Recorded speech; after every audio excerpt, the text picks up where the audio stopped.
Hi Gemini, thank you for joining me. This is your horoscope for June 2017. It's really nice to be with you today. Now from the 24th of May through until the 10th of June, we have Venus conjuncting Uranus. Venus is the planet of love and beauty and creativity. Uranus is rebellion and eccentricity, and both of them are in the very kind of pushy sign of Aries. And they sit in your 11th house of friendships, of socializing, and also hopes and dreams. So this affects you twofold. One, you're going to be really interested in connecting with other people, spending time with friends and socializing. But what also happens is that you start to really, and possibly for the first time in your life, really start thinking about what your unique hopes and dreams are, and especially the ones that you've dismissed in the past, the ones that you couldn't do because your family would disapprove, or you're not allowed, or it would be too risky. During this period, Uranus and Venus will help you to revisit those things, and it will give you the strength and the confidence to say, actually, this is something that I want to pursue. And if you decide I'm going to pursue it and go for it, those two will really support you in paving the way to get you to move forward. So if you've got anything like that happening, and anything like that has been, you've been in a dilemma and you've not really moved ahead, this is the time to go for it. On the 5th of June, we have Mars going into Cancer, and Mars stays in Cancer all month. Okay? Mars is the male principle of what you want and what you desire and what you're not going to compromise on. It's not comfortable in Cancer because it's a water sign. Cancer is very domestic. It likes to take care of other people, and Mars likes to get its own way, and it likes to move forward and overcome obstacles. It rules Aries. Okay? So there may be a sense of frustration when it comes to your finances and that things aren't happening quickly enough. Channel that frustration into this dream thing, this visualization. So if you're frustrated, you have what it takes to be inspired and to make changes. Feel that frustration, because that's what's going to motivate you to make changes. No one likes change. No one likes the inconvenience of changing their career. It's a huge upheaval, but the frustration is going to push you. And as far as you're concerned here via the astrology, there are certain hopes and dreams which you've dismissed, and the universe is telling you to revisit them because you have those hopes and dreams for a reason. And the reason is that you're meant to do something with them, otherwise you wouldn't have the hope and dream. The universe doesn't give you hopes and dreams just to torture you. It gives you these desires so that you can work with them and become self-actualized and fulfilled and happy on planet Earth. On the 6th of June, Venus moves into Taurus, and that stays there all month. Now, Venus is the planet of love and beauty. It's in Taurus in your 12th house of spirituality. And Venus in the 12th is kind of spiritual strength. You love what the time of year is. I think you really feel comfortable in your own skin. And what I mean by the time of year, I really think you feel spiritually strong within yourself, and you also love yourself. I mean, we all have to work on loving ourselves and connecting with, a power greater. But sometimes we love ourselves more than at other times. It depends on what your circumstances are, okay? But Venus in your 12th really provides you with a lot of self-love. So that is really useful, especially if you want to start a new endeavor or a new project that could potentially fail. Because what happens usually to most people is if they start a new project and it fails, they don't say, oh, well done for at least trying. You tried, it didn't work out, but you tried it out and that's great, well done. People don't do that. People say, you see, you failed, you're no good, and they really beat themselves up. You're not going to do that this month because of the Venus in Taurus. So try taking a risk. If it doesn't work out, you're not going to, be so mean to yourself. So it's the time to try and implement your hopes and dreams. Because even if it doesn't work out, it won't destroy you. Do you see what I mean? You're not as sensitive right now that it would ruin you if it didn't work out. That a lot of people don't pursue their hopes and dreams because what if it fails? And that's such a shame because it's a waste. Hopes and dreams are placed within you to be fulfilled.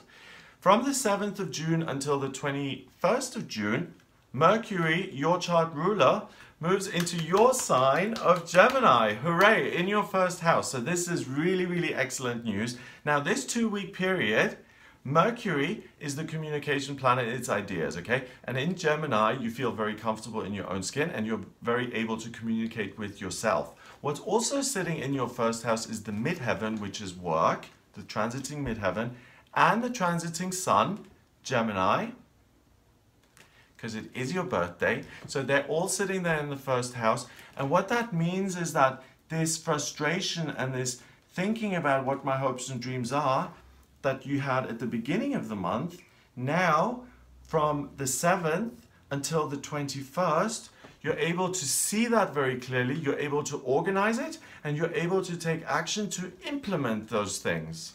So things are happening quickly for you. So the kind of birthday present here is that you are forced to make a change about something that you don't like in your life. And the gift is that you have the inspiration and the ideas and the practicality to replace it with something you do like and to pursue that. So these 2 weeks are really a great time for you to make significant changes in your life that you've been wanting to make for a while. On the 9th of June, we have the full moon in Sagittarius. I always make separate videos on the full moon and the new moon because they can be quite in-depth and complex astrological events.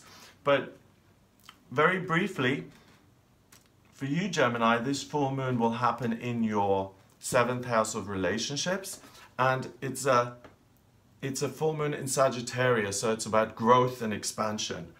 Excuse me. In your 7th house of relationships, it will mean that the relationships in your life will grow and expand. It's a great time to meet new people, to discover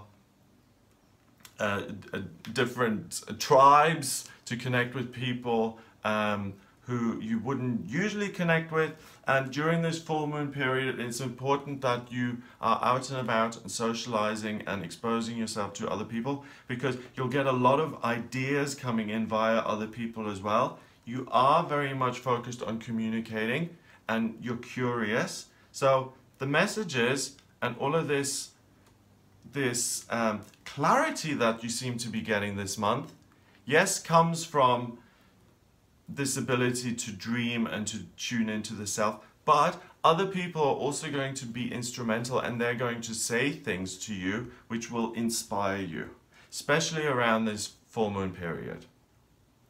On the 16th of June, going through until the 22nd of November, Neptune goes retrograde. Neptune is the planet of dreams and aspirations, and it's very happily placed in Pisces. And guess where it is in your chart, Gemini? It's in your 10th house of career.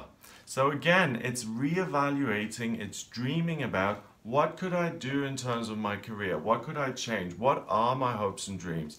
Am I fulfilled? Am I doing the dream job? Am I doing what I really need to do?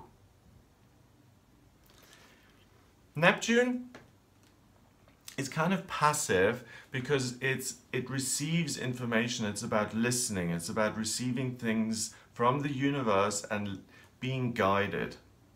When it goes into retrograde, it becomes even stronger because it appears to be going backwards. So the passivity is heightened, which means that the amount of messages that you receive are heightened as well. So really listen to your guidance, to your intuition. It's really, really important. I think you will make changes in your life, and I think they will be particularly connected to your working life. I think you start to identify that you are not living the dream in your working life. You actually say enough is enough.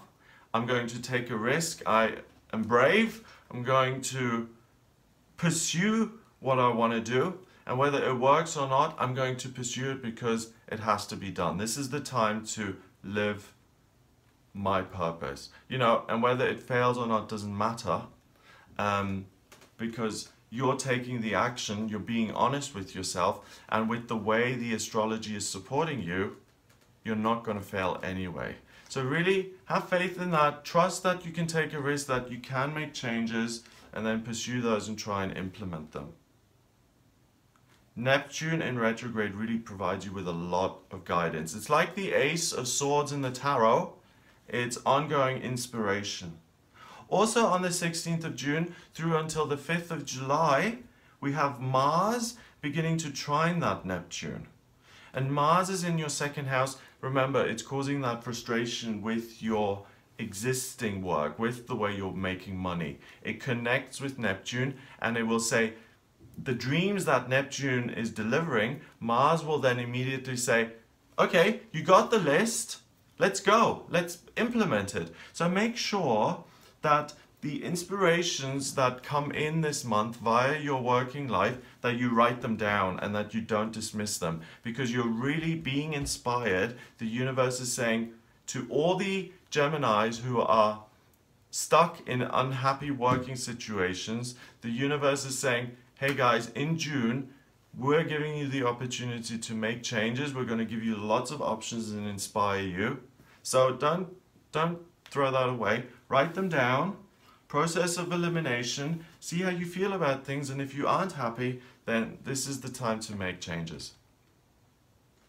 If you, and I doubt that this is the case because you're Gemini and you are switched on and you're clever and you walk through different doors, you explore everything, you're curious.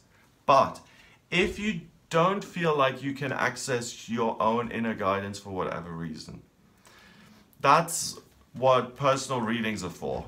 If you want me to have a look at that, then get in touch via my website, gregoryscott.com, and we can look at vocational aptitudes and life purpose when it comes to work and when it comes to the soul in general. But tune in first because the astrology is really, really helping you here. On the 21st of June until the 6th of July, your chart ruler Mercury moves into Cancer. So it's not as good as it was from the 7th until the 21st of June, where it was in your sign of Cancer, in your sign of Gemini rather, and now it moves into Cancer in your second house. So again, the communication, the thinking about your work, about your belongings, the emotional connection you have with money. What am I doing for work-wise, and what am I being paid for that? Those are the things you start to think about, and you start to think about them not on an objective level, but on a subjective emotional level. The two strongest elements in the chart on the 21st of June are water and earth. So it's okay to listen to your feelings and then to implement those feelings. You can trust your guidance, you can trust your feelings. You're not going to be led astray here. The universe is looking out for you, it's guiding you, it's supporting you. That lasts until the 6th of July. So now these 2 weeks are about listening to the feelings and taking action based on them. On the 24th of June, we have the new moon in Cancer, and that happens in your second house. Again, I'll make a separate video on the new moon, but for you, Gemini, it happens in the second house. So Cancerian energy is being pulled into your second house, and you will really feel a certain way about your situation in life. Whether you're being paid too much, too little, whether you're working in a job you adore or you despise, you're going to feel a certain way about those things. Don't brush those feelings under the carpet. They are urging you to make changes. And when you listen to that, and when you say, okay, universe, stop pecking at my head, I get it, I hear you, I'm supposed to make changes, I deserve to be fulfilled in work, I will make changes, then the universe supports you and really helps you along and gives you a leg up. So really ensure that you use that Cancer energy to make changes. As an aside, the lucky planet Jupiter is in your 5th house of romance and relationships, okay? and that stays there really all month. So that's happening behind the scenes beyond all of these other things that I've mentioned here. But good luck, good fortune in Libra, relationship. That's sitting in your 5th house, blessing you subtly all month with opportunities for romantic connections. So yes, focus on the work and realizing the hopes and dreams, but also kind of in the periphery of your vision, or in your mind, also kind of remember that love is in the air and there is a potential for you to meet someone you care about. So that'll be a busy month for you, but it's a really good month. I mean, good things are happening, things are moving forward. You're changing your life so that it meets your needs more, and then on the side here, these blessings in terms of your relationship. So work changes which don't feel very comfortable but serve you in the long term, and real blessing and ease when it comes to your romantic life and your love life. So I hope that gives you an idea of what you'll be working with in June here, Gemini. If you would like a private reading with me, then please get in touch via my website. It's gregoryscott.com. I can draw up your chart using your place of birth, date of birth, and time of birth. And like I said earlier, I can look at vocational aptitudes, life purpose, but I can also look at what's coming up in future via your transits. So if you're interested in that, book a reading with me on the website. Please remember to subscribe to this channel. If you want to support me, clicking that subscribe button, it's so simple, but it makes such a huge difference to my life. So if you do want to support me, then please subscribe. I would greatly appreciate it. And I'll speak to you next month.